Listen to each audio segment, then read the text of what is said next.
오늘 본문은 바울의 2차 전도 여행이 마무리되는 이야기와 또한 새로우나 마지막이 되는 3차 전도 여행의 시작점에 관한 이야기를 하고 있습니다. 고린도에서의 사역으로 마게도냐에서의 사역이 마무리되어 그리고 다시 바울은 배를 타고 아시아 지역으로 이동합니다. 오늘 본문에서 말하는 수리아로 떠날새, 그 수리아가 아시아 지역입니다. 그래서 에베소에 도착을 해요. 특이하게 볼 것은 그가 아시아로 돌아오는데 함께 동행한 사람들이 있어요. 그 사람들이 누구냐면 브리스길라와 아굴라 부부가 함께 아시아로 바다 건너로 건너옵니다. 오늘 본문의 주된 이야기에 들어가기에 앞서 잠깐 이 이야기를 나눠볼 텐데, 지난주에도 나눴지만 그 부부의 직업은 장막 만드는 일이었어요. 그들은 로마에서 쫓겨나 고린도에 새롭게 정착을 했던 사람들입니다.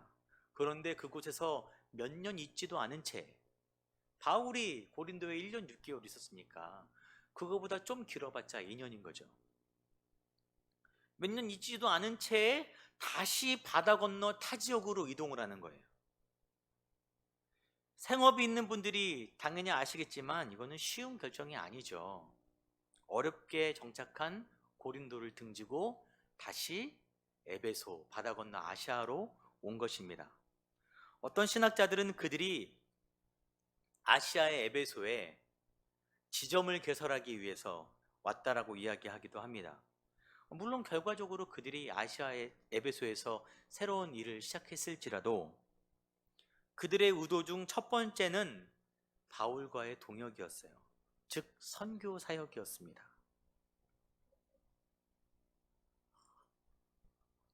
로마서에서 바울은 그 부부를 소개하며 이렇게 이야기합니다. 그들은 내 목숨을 위하여 자기들의 목까지도 내놓았다. 브리스길라와 아굴라는 바울과 함께 동역하는 일에 헌신했던 사람들이에요. 오늘 본문에서도 그 부부가 복음을 위해 일하는 장면이 등장하고, 결국 브리스길라 아굴라는 정착과 안정보다 주의 일에 동참하는 방향을 택하는 것입니다. 바울과 함께 동역하는 일을 택한 사람들이에요. 우리가 지난주에 그리스도인들은 하나님의 나라와 세상 나라의 균형을 잘 유지해야 한다라고 이야기했습니다. 이 본문을 통해서 우리는 사명과 직업에 관한 우선순위에 대해서 고민해 보지 않을 수 없어요.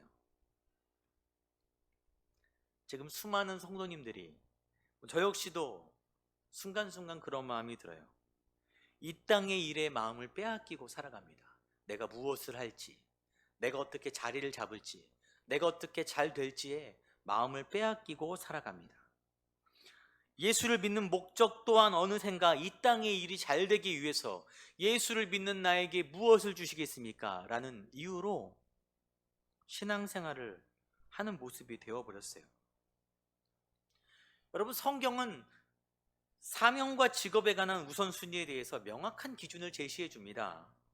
요한복음 15장 19절에 너희는 세상에 속한 자가 아니다 라고 예수님이 말씀하세요.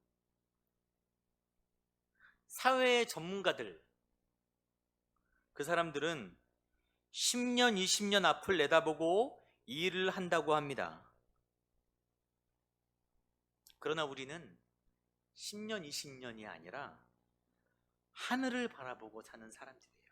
영원을 바라보고 사는 사람들입니다. 그 하늘을 바라보고 사는 우리들이 어떻게 해야 하냐? 물론 여러분이 하시는 일에 최선을 다하는 게 중요합니다. 맞아요. 하지만 그 목적이 하나님 나라의 영광을 위해, 하나님 나라의 복음을 위한 것이 되어야만 하는 것입니다. 그러면 어떻게 해야 나의 직업이 사명을 잘 감당하는 일이 될까요? 브리스길라와 아굴라는 바울을 금전적으로 많이 도왔어요. 그러면 돈을 잘 벌어서 헌금을 잘 내면 하나님의 일을 잘 감당하는 것일까요? 그런 결과에 목적을 두는 이야기의 맹점은 때로는 그 과정이 중요하게 여겨지지 않을 수도 있다는 거예요. 우리말에 개처럼 벌어서 정승처럼 쓴다고, 과정은 중요치 않고 결과만 잘 되면 그 돈으로 하나님께 영광도 돌리고 나도 잘 된다, 그런 생각을 가질 수도 있는 것입니다. 여러분, 직업을 사명으로 삼는다는 것은 정직함과 최선을 통해 여러분의 일의 과정 가운데 만나는 사람들에게 내가 믿는 그리스도를 증거하는 것입니다. 결과뿐만이 아니라 과정 역시 우리가 하나님 앞에 드리는 거예요. 이런 적용은 성도님들께만 적용되는 것은 아닙니다. 브리스길라와 아굴라는 믿음의 선택을 했는데, 그 선택은 어찌 보면은 그들이 동역하기로 한 바울이 몸소 보여준 믿음의 길인 거예요. 무슨 얘기냐 하면은, 바울은 가는 곳마다 핍박과 박해로 쫓겨다녔습니다.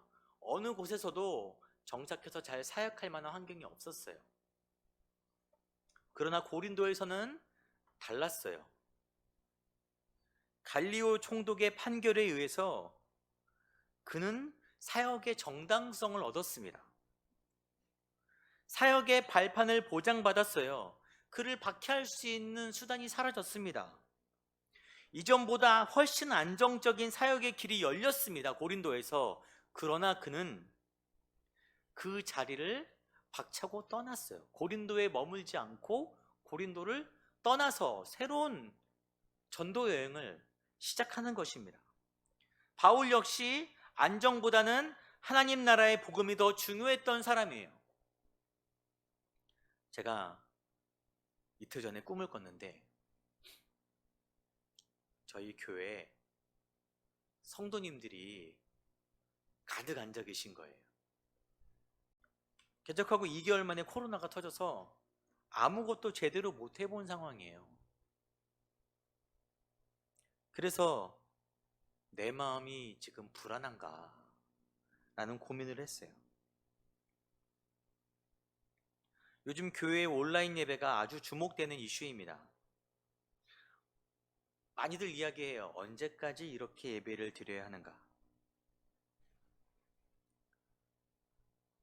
고민을 하다가 내린 결론이, 우리 교회가 잘 돼서 안정되는 것보다 중요한 것이 하나님 나라의 복음이 증거되는 것입니다. 하나님의 영광이 더 우선순위인 거예요. 안타깝게도 본문의 강조점은 순종한 브리스길라와 아굴라 부부의 사업이 잘 되었느냐, 거기에 중점이 있지 않습니다. 성경은 그렇게 언급하지 않아요. 신약 이후로는 복음을 위한 삶이 이 땅에서 형통하고 복을 받는다라고 이야기하지 않습니다.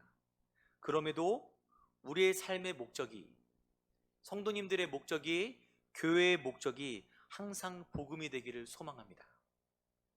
우리가 다 함께 그 길로 걸어가는 것이 하나님이 참으로 기뻐하시는 길이고, 이 어두운 세상에 우리가 빛과 소금의 역할을 감당하는 길인 줄 믿으시기 바랍니다.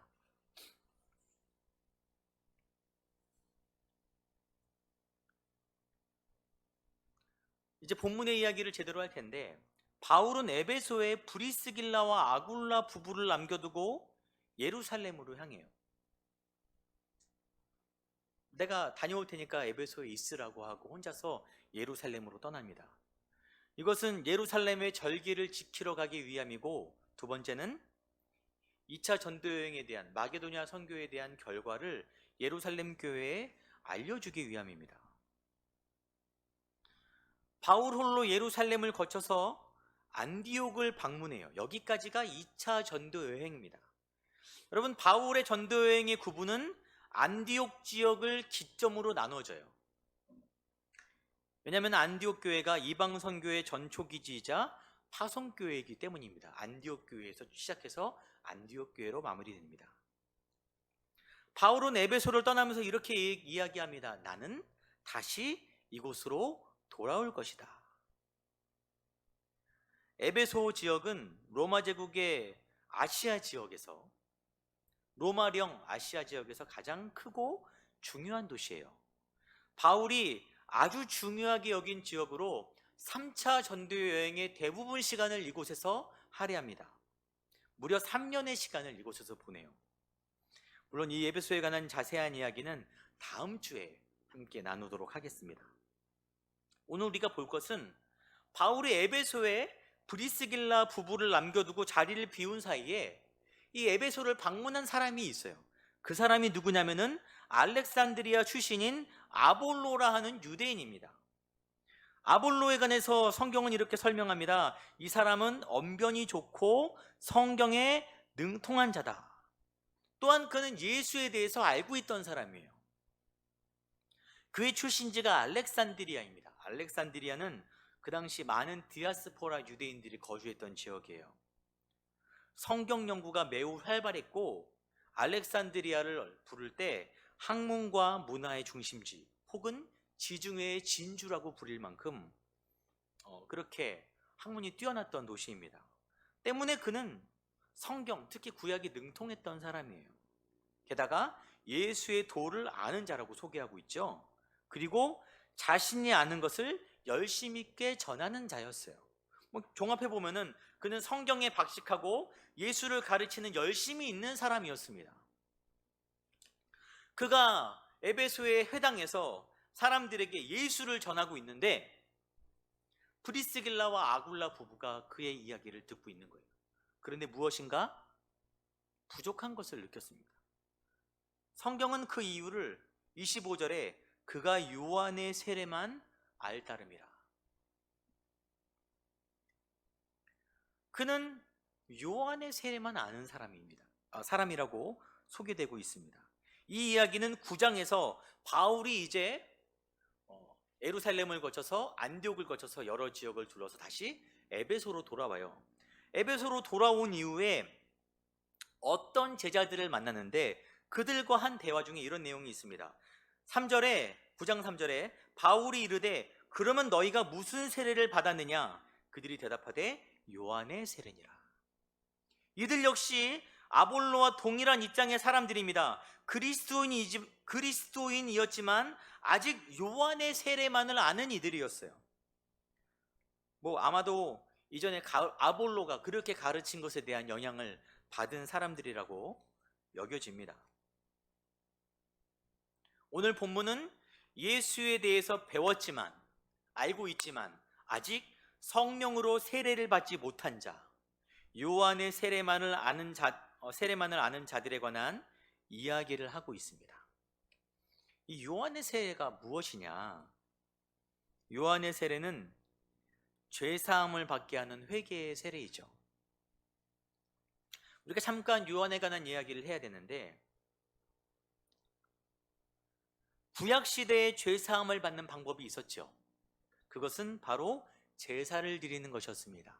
제사의 핵심 요소는 제물의 피를 흘리는 거예요. 세례 요한은 이스라엘의 회개를 선포하면서 속죄의 핵심이 되는 제물에 대해서 이렇게 이야기하고 있습니다. 예수를 가리키면서 보라, 세상 죄를 지고 가는 하나님의 어린 양이로다. 세례 요한은 주의 길을 예비하는 자였어요. 그는 구약의 모든 방향, 핵심이 예수 그리스도에게로 향해져 있는 것을 선포하는 자였습니다. 그래서 어떤 이들은 세례 요한을 일컬어 구약의 결론이다 라고 이야기하기도 합니다. 또한 세례 요한을 마지막 선지자라고 부릅니다. 마가복음 1장 8절에 세례 요한이 이렇게 말하죠. 나는 너희에게 물로 세례를 베풀었거니와 그는 너희에게 성령의 세례를 베푸시리라. 이제 구약시대가 종결되고 그리스도를 통해 구원이 완성됨의 선언을 그가 하고 있는 것입니다. 그래서 세례 요한은 나는 망해야 하고 예수가 흥해야 한다라고 말하고 있습니다. 왜냐하면 그 역시도 아직 예수의 십자가와 부활 그리고 오순절 성령의 역사가 일어나지 않은 구약의 끝자락에 속한 인물이기 때문입니다. 그래서 우리는 망해야 되고 예수가 흥해야 한다라고 이야기하고 있는 것입니다. 오늘 본문의 아볼로나 에베소의 어떤 제자들이 세례 요한만 알고 있다라고 하는 이야기는 그들이 예수님을 지식으로는 들었겠지요. 알고 있었으나 아직 실제로 예수님의 십자가와 부활을 체험하지 못한 상태라는 것입니다. 그 소식을 들었지만 그것이 아직 온전하게 믿어지지 않는 상태, 아직 구약의 입장에서 예수를 바라보는 상태라는 것입니다. 성령으로 베풀어지는 세례를 체험하지 못한 것이에요. 아볼로의 경우 성경에 대한 지식이 풍부하고 열심 있는 사역을 했으나, 예수를 증거했으나 그 역시도 성령의 내주하심을 체험하지 못했던 인물입니다.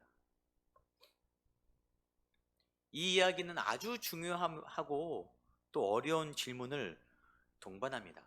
그 질문이 뭐냐면, 나는 성령으로 세례를 받은 구원받은 사람인가? 나는 예수를 믿는가? 오늘 본문에 등장하는 믿음의 증거인 성령의 세례는 과연 무엇인가? 이 핵심적인 질문을 미뤄둔 채 그냥 모태신앙이니까 그냥 교회 다니면 되는 거 아닌가 라고 스스로 위로하며 신앙생활을 하는 분들이 굉장히 많습니다. 이 시대에도. 9장 2절에 바울이 에베소의 어떤 제자들에게 한 질문이 있어요. 이르되 너희가 믿을 때에 성령을 받았느냐? 너희가 성령을 받았느냐라고 바울이 그들에게 질문합니다. 이 구절은 은사를 추구하는 집단의 대표적인 증거 본문이에요. 구원의 필수 조건인 성령을 받는 것, 성령의 내주하심. 그러면 성령의 내주하심의 증거가 무엇이냐? 오늘 본문에서 바울이 그들에게 안수를 할 때 성령으로 인해서 그들이 방언과 예언을 합니다. 그렇다면 이런 은사적인 현상이 구원의 필수 조건이냐? 일부 사람들은 그것이 필수 조건이라고 이야기합니다. 그러나 우리는 본문을 자세히 봐야 돼요. 오늘 본문은 요한의 세례라는 카테고리 안에 8장의 아볼로와 9장의 어떤 제자들을 함께 묶어놓고 있습니다. 그들이 동일하게 요한의 세례만을 아는 사람들이에요. 둘 다 예수를 믿고 변화되었는데 9장의 어떤 제자들은 안수를 받고 방언과 예언을 한 기록이 있고, 아볼로에 관한 경우 은사에 관한 언급이 없습니다. 물론 아볼로도 예수를 온전히 믿게 되고 성령을 받고 은사를 체험했을 수도 있죠. 그러나 기록하지 않은 이유는 그것이 성령 세례의 주 목적이 아니기 때문이에요. 제자들에게 안수했던 바울 역시 고린도서에서 그런 은사보다 더 큰 은사인 사랑을 추구하라고 오히려 이야기합니다. 이런 잘못된 질문들이 때로는 우리의 구원을 더욱더 모호하게, 구원의 확신을 더욱더 얻을 수 없게 만드는 요소가 되기도 합니다. 외부적인 요인들, 그것들을 추구하는 것은 우리의 믿음을 때로는 흔들리게 해요.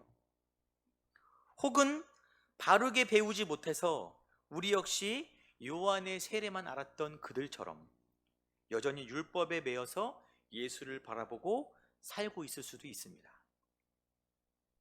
그럼 구원의 조건으로 언급되는 성령의 세례를 받았다는 것은 과연 무엇이고, 그것을 우리가 어떻게 알 수 있느냐, 그것에 관한 이야기를 해야 되는 것입니다. 성령의 주된 목적은 어떤 은사적인 외부적 발현이 아니라 진리를 조명해 주는 것입니다. 진리 대신 예수를 알게 하는 것이 성령의 주 목적이에요. 오늘 본문의 아볼로는 언변과 성경의 학식이 뛰어난 회당에서 가르치는 자예요. 지금 시대로 말하면 목회자 같은 사람입니다. 그의 입장에서 브리스길라와 아굴라는 일반 평신도예요. 아볼로는 그 부부가 자신을 따로 불러서 예수의 도에 대해서 알려줬을 때 그 이야기를 경청하고 받아들입니다. 아볼로는 그런 열린 마음을 갖고 있었어요. 또한 사도행전 8장에 에디오피아의 내시 고관이 선지자 이사야의 글을 읽는데 이해가 안 되는 거예요. 그때 지나가던 빌립 지사에게 그가 한 말이, 가르쳐주는 이가 없는데 어찌 이해할 수 있겠느냐. 그의 마음이 열려 있는 거예요. 누가 나에게 알려주면 내가 배우리라. 그들의 마음이 열리도록 준비하시고, 아볼로가 브리스길라와 아굴라를 만나고 에디오피아의 고관이 빌립 지사를 만나게 하신 그 분이 바로 성령님이십니다. 예수님이 영과 진리로 예배할 때가 온다라고 말씀하세요. 성령이 진리 되신 예수 그리스도를 조명하실 때 우리가 믿게 된다는 것입니다. 또한 믿을 마음을 주시는 이 역시 성령님이라는 거예요. 사실 아직 성령의 내주하심에 확신이 없기에 구원의 확신이 없는 성도님들이 분명 저희 교회에도 계실 거예요. 그런 분들이 분명 저희 안에도 계십니다. 그런 분들을 과연 성도라고, 그리스도인이라고 이야기할 수 있을까요? 오늘 본문을 자세히 봐야 되는데, 사도행전의 저자인 누가는 9장에 아직 성령의 세례를 받지 못했던 그 어떤 이들에 대해서 그들 역시 제자라고 이야기합니다. 바울 역시 너희가 믿을 때라고 얘기해요. 너희가 믿을 때 성령을 받았느냐. 그들이 믿지 않다라고 이야기하지 않는 것입니다. 왜 이렇게 이야기했을까요? 이번 주에 어떤 청년에 관한 소식을 들었어요. 그 청년의 이야기가 성경에 관한 이야기가 믿어지지 않는다는 거예요. 성경에 나와 있는 모든 그런 놀라운 기적들이나 예수에 관한 이야기들이 믿어지지 않는다. 근데 저는 그 이야기를 들으면서 그 친구가 신기한 성경 이야기가 안 믿어진다는 것보다, 그럼에도 그 친구가 계속 교회에 나와서 신앙생활을 하는 게 더 신기했어요. 저는 그 청년이 교회로 발걸음을 인도하시고 말씀을 때로는 믿어지지 않더라도 거부감 없이 듣게 하시는 성령이 그와 함께 하시는 제자라고 생각합니다. 혹시 저희 공동체 안에도 동일한 고민이 있는 분이 계시다면 이제 그만 고민하시고 성령이 내 안에 진리를 밝게 비춰주시기를 기도하시기 바랍니다. 성령이 여러분을 함께 하시기에 여러분이 지금 이 자리까지 온 거예요. 나를 인도하신 성령님, 이제 진리를 확실하게 내 안에 비춰주시옵소서라고 기도할 때 예수 그리스도의 십자가의 은혜가 여러분의 가슴에 새겨지리라 믿습니다. 또 한 가지 성령의 내주하심에 대한 증거가 있는데 바로 그것은 순종입니다. 나는 말씀에 대한 순종을 하고 있는가? 어떤 은사적인 것이 발현된 것보다 더 중요한 것은 내가 예수 그리스도를 따르고 있는가입니다.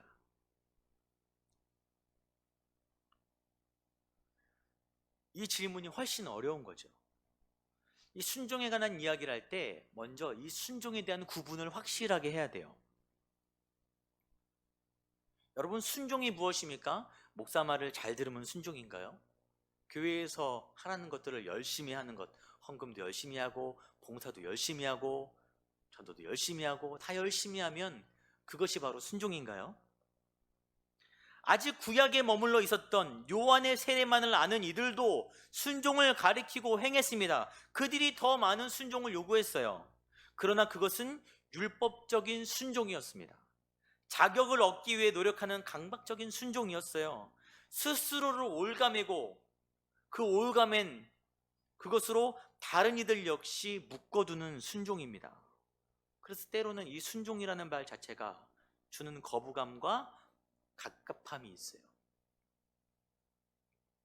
성령의 세례를 받은 성령이 내주하시는 자의 순종은 이미 구원받은 자로서의 순종을 의미합니다.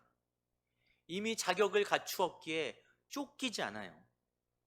때로는 내가 아직 온전하지 않음을, 때로는 내가 부족함을 솔직히 인정하며 그럼에도 주저앉지 않고 계속해서 그리스도를 향해서 한 걸음씩 닮아가는 삶, 그것이 순종인 것입니다.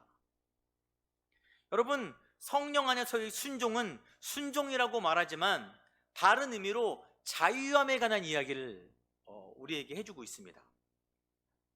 오늘 본문 8장 18절에 바울이 아시아로 돌아오는 여정 가운데 보이는 특별한 행적이 한 가지 있어요. 18절 같이 읽어볼까요? 바울이 일찍이 서원이 있었으므로 갱그레아에서 머리를 깎았더라. 그가 서원, 이 서원은 서점이 아니라 하나님께 드린 약속을 말합니다. 그가 한 서원은 아마도 나시린은 자신을 하나님께 거룩하게 드린다는 서원이에요. 나시린의 서원이었을 것입니다. 나시린으로 자신을 서원한 기간 동안 포도주를 먹지 않고 머리를 깎지 않아요. 그리고 서원 기간이 끝날 때 처음으로 머리를 깎아서 다른 제물들과 함께 하나님께 태워드립니다. 아마도 바울은 고린도에서 그를 안전하게 지켜주신 하나님, 그리고 앞으로도 지켜주실 하나님께 감사하는 마음으로 일정 기간 동안 나시린의 서원을 했던 것으로 보여져요. 여러분, 그러나 나시린의 서원은 유대인의 관습이에요. 이미 그리스도인이 된 새로운 시대를 살아가는 바울이 옛 유대 관습, 아직 요한의 세례만 아는 이들이 행할 만한 관습인 나시린의 서원을 따르는 것은 이상하게 보일 수도 있어요. 이런 것에 대해서 바울이 어떻게 이야기하냐면은 고린도전서 9장 20절에 유대인들에게 내가 유대인과 같이 된 것은 유대인을 얻고자 함이요 율법 아래에 있는 자들에게는 내가 율법 아래에 있지 아니하나 율법 아래에 있는 자같이 된 것은 율법 아래에 있는 자들을 얻고자 함이요. 바울은 앞으로 유대 지도자들을 만날 것들을 염두에 두고 유대의 관습을 따름으로써 그들에게 호의를 사고 그들에게 예수를 증거할 그걸 발판을 마련하기 위해서 나시린의 서원을 했던 것으로 보여져요. 예수 그리스도 안에 있는 바울은 어느 것에 얽매이지 않는 자유함을 누리는 사람이었습니다. 바울은 어떤 방식에 순종하는 사람이 아니라 복음에 순종하는 사람이었어요. 복음을 위해서, 진리를 위해서, 그 진리를 증거하는 일에만 순종하는 것입니다. 이런 순종은 진리의 영이신 성령의 세례를 받지 않으면 불가능한 거예요. 진리가 굳건하기에 오히려 형식이 자유로워지는 것입니다. 그래서 성경이 진리가 여러분을 자유롭게 한다라고 이야기하고 있지 않습니까? 사랑하는 성도 여러분, 바른 가르침이 우리를 바른 길로 인도합니다. 아볼로와 에베소의 제자들이 바른 가르침으로 진리의 길을 따른 것처럼 사랑하는 성도님들 역시 다시 한번 바른 진리의 길로 나아가기를 바랍니다. 성령의 내주하심을 체험하고 그 성령을 따라가는 온전한 삶을 살아가게 되시기를 소망합니다. 또한 이 땅의 교회들도 다시 한번 진리의 말씀을 붙들고 성령의 인도하심을 따라 바른 길로 나아가게 되기를 소망합니다.